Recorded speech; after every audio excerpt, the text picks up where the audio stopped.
São atitudes, posturas e formas de encarar os problemas que historicamente separam os vencedores dos que ficaram no meio do caminho. É isso que eu vou ensinar a vocês hoje nesse vídeo. Antes de tudo, deixe seu like aqui no vídeo, se inscreva no canal e assista até o final. Vamos às 10 maneiras. Número 1.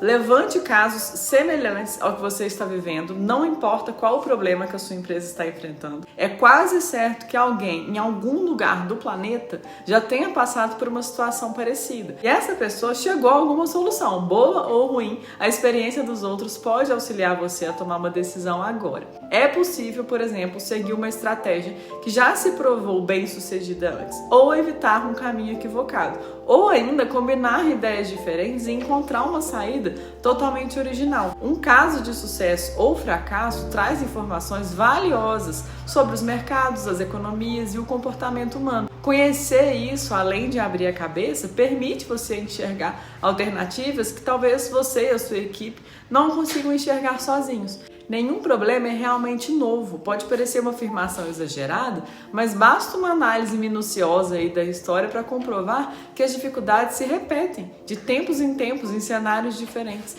mas em essência elas continuam as mesmas. Nós brasileiros, a gente está muito mais familiarizado com as crises econômicas do que os outros países, porque só nos últimos 25 anos o Brasil enfrentou pelo menos 5 vezes isso. Isso nos dá um material muito rico para ser estudado. Infelizmente, o homem tem o péssimo hábito de esquecer o passado e quem não aprende com a história está condenado a repetir. 2. Não siga cegamente os teóricos e suas regras. Como surge uma teoria? Como nascem as regras? Geralmente do sucesso e da repetição. Então basta um fato ocorrer mais de uma vez para dar origem a uma regra. Basta uma estratégia ser bem sucedida para virar uma teoria. Esse é o padrão do homem. Aconteceu uma vez significa que vai se repetir sempre. Mas isso não é necessariamente verdade. Principalmente nos tempos atuais, em que tudo se transforma e evolui rapidamente. Cada vez é mais difícil garantir que uma estratégia de sucesso adotada tempos atrás tenha o mesmo resultado hoje. Esse é o único risco de se conhecerem experiências bem-sucedidas ou fracassadas do passado. Aplicar passivamente os aprendizados sem levar em conta a situação atual. Ou seja, deixando de lado especificidades da sua região, do seu negócio, do seu segmento, do seu consumidor, do seu produto e dos seus concorrentes. Cabe a você e sua equipe avaliar se os ensinamentos ainda se aplicam nesse novo cenário. O fato é que o ser humano tem deixado clara a sua especial predileção por seguir fórmulas, receitas prontas e passos pré-estabelecidos. Então, em geral, as pessoas não lidam bem com a dúvida e a angústia de não saberem.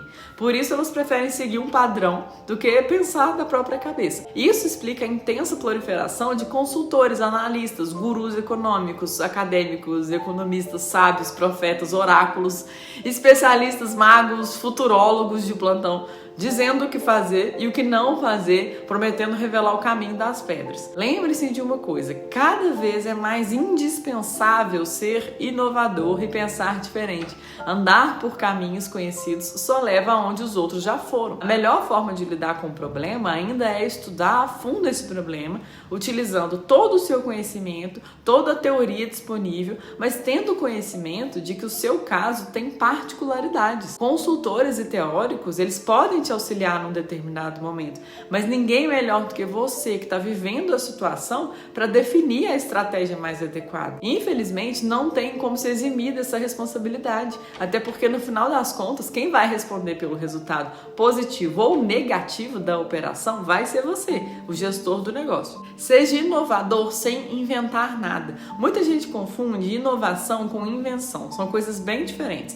Invenção tem mais a ver com engenhoca, coisas mirabolantes, produtos imaginativos, mas que não obrigatoriamente solucionam um problema. Já inovar significa fazer algo que já foi feito antes, com o objetivo claro de atender a uma determinada necessidade. Então, as invenções são para os sujeitos como o professor Pardal. As inovações são para pessoas práticas, como eu, você, gestores, profissionais que buscam uma forma mais eficiente de fazer as coisas. É possível ser inovador nas tarefas menores e corriqueiras em cada etapa de um processo. Qualquer ganho, por mínimo que seja, é uma forma de inovação.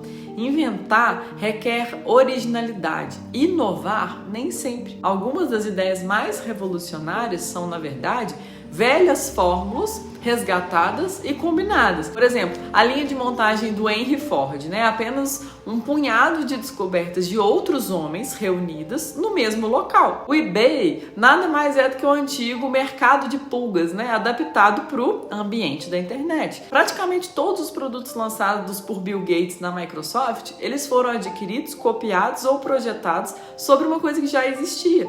O mouse e os ícones que fizeram sucesso na Apple nos anos 1980 foram criados originalmente pela Xerox. O que o Steve Jobs fez foi viabilizar as novidades nas suas máquinas. Isso tira o mérito dessas pessoas? De jeito nenhum. É quase impossível fazer uma grande inovação que não se baseie em algo que já foi realizado por outra pessoa. Então, ao buscar uma solução para um problema, não pressione a sua equipe para reinventar a roda. Permita que eles pensem pequeno, resgatem ideias conhecidas e utilizem soluções caseiras, improvisar mesmo. Inventar exige um talento enorme. Agora, inovar exige disciplina. Basta incorporar esse espírito no seu dia a dia. Como disse Aristóteles, somos o que repetidamente fazemos. A excelência, portanto, não é um feito, é um hábito. 4. Seja capaz de mudar de opinião e de direção. Todo empresário tem hoje um discurso bonito de flexibilidade na ponta da língua.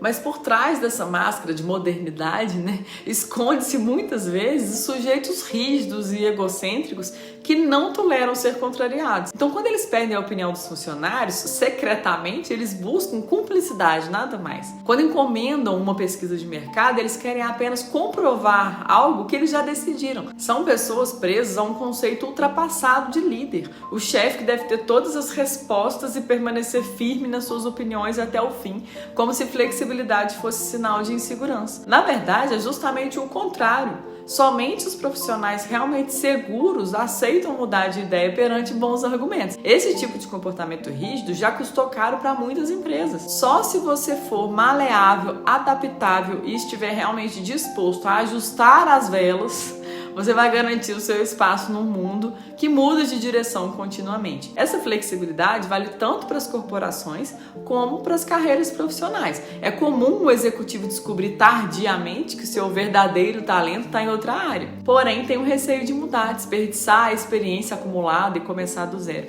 Mas isso é um erro. Na verdade, nenhum conhecimento se perde, tudo se soma. O que pode fazer a diferença na nova função é justamente a sua experiência anterior. Vocês sabiam que o Steve Jobs, quando era apenas um estudante, não fazia a menor ideia de que carreira ele ia seguir. Ele fez aulas de caligrafia. Ele se aprofundou nos diversos tipos de letras sem a menor esperança de aplicação prática daquilo no futuro. Mas o próprio Jobs declarou isso depois. Se eu não tivesse frequentado aquele curso na faculdade, o Mac nunca teria tantos tipos de fontes proporcionalmente espaçadas. E como o Windows apenas o copiou, é provável que nenhum computador tivesse hoje essas fontes. Olha onde o conhecimento dele foi parar. Número 5. Quando estiver em algum lugar, esteja realmente presente. Observe as pessoas na rua e vejam que praticamente ninguém está prestando atenção no que acontece ao redor. Está todo mundo ocupado demais com seus afazeres, preocupados com o futuro ou remoendo o passado ou no celular, né? Tanta coisa na cabeça, fica muito difícil perceber mudanças sutis que ocorrem à nossa volta e que podem indicar novas oportunidades. Algumas das maiores ideias comerciais surgiram da identificação da necessidade de um indivíduo que depois se revelou aplicável a um público bem mais abrangente. Uma grande barreira à pessoa ficar ligada no que acontece à sua volta é o celular. Fica todo mundo nisso o tempo inteiro, ninguém mais consegue observar e aprender coisas porque estão o tempo inteiro olhando para baixo. Então se lembre disso, sabe? De ficar sempre online também pode ser um lado negativo. Estar online o tempo todo significa estar desligado do que acontece ao seu redor na vida real. As oportunidades estão no mundo real, não se esqueçam disso. Número 6. Na dúvida, pergunte ao consumidor. A velocidade das mudanças é tão grande que é quase impossível acompanhar o ritmo. De vez em quando surge aquela desagradável sensação de não saber o que fazer nem para onde ir. Nesses momentos, a quem recorrer? Na dúvida, ouça os clientes. A sua empresa só existe por causa deles e só vai permanecer no mercado se continuar atendendo às necessidades e expectativas crescentes. Nunca na história da humanidade os consumidores tiveram tanto poder nas mãos. A gente já falou sobre isso aqui. Até recentemente as empresas ditavam as regras do consumo. Hoje, com o avanço da tecnologia, quem decide como, onde e quando comprar é o cliente. As empresas elas só vão sobreviver se elas acompanharem os anseios desse público que está cada vez mais exigente e com maior poder de escolha. A única forma de fazer isso é ouvindo o consumidor. Felizmente, existem diversas maneiras de falar com ele. A primeira, através do serviço de atendimento, como o saque, que ainda é muito mal utilizado, mas existe. Ou canais de relacionamento para receberem sugestões e críticas. A segunda é buscar contato pessoal, ir ao encontro de clientes, contratar pesquisas de opinião pública e estimular a interação e a manifestação dos clientes através de sites e blogs são outras formas de detectar mudanças de comportamento e preferência. Estar em contato permanente com o consumidor é a melhor forma de identificar uma nova necessidade assim que ela surgir. E se a sua empresa for ágil, você pode ser a primeira a explorar alguma descoberta e lucrar com a tendência. Número 7, não desista. Toda empresa passa por dificuldades. Em momentos difíceis, nada abala mais o empresário do que a visão de concorrentes bem-sucedidos. Você pode imaginar a cena, o sujeito aflito com as vendas baixas, dívida no banco, de repente vê o noticiário, o competidor sorridente comemorando suas conquistas. É difícil manter o equilíbrio sem você ficar abatido numa situação dessa. O indivíduo se convence de que não tem saída, ele perde as esperanças.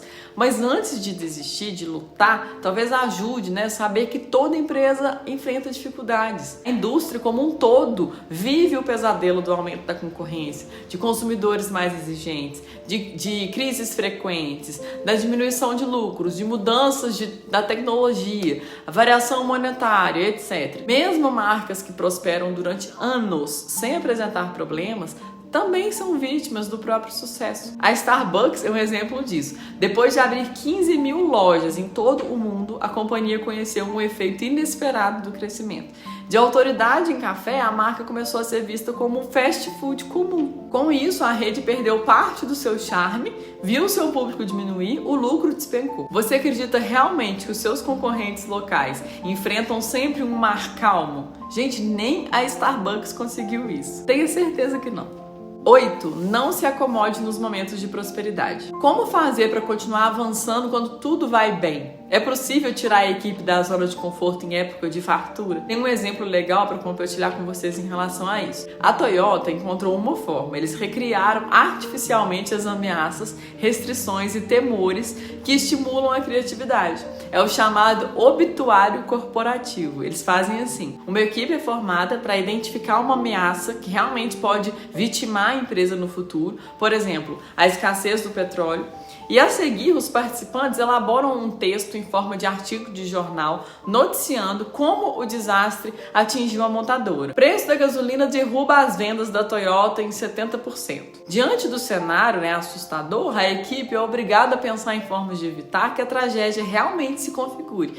Dessa forma, a empresa se antecipa às dificuldades e encontra alternativas antes dos concorrentes. É tipo um treinamento, Se funciona, eu acho que sim, porque a Toyota lançou assim o primeiro veículo híbrido do mercado. Número 9. Ame o que você faz. Walt Disney, a lenda por trás do maior império de diversão e entretenimento do planeta, não escondia a predileção por seus personagens. Ele já falou, eu amo o Mickey Mouse mais do que qualquer mulher que eu conheci. Quem ama se dedica mais, trabalha mais duro, fica ligado o tempo inteiro. Assim é mais fácil identificar oportunidades disfarçadas.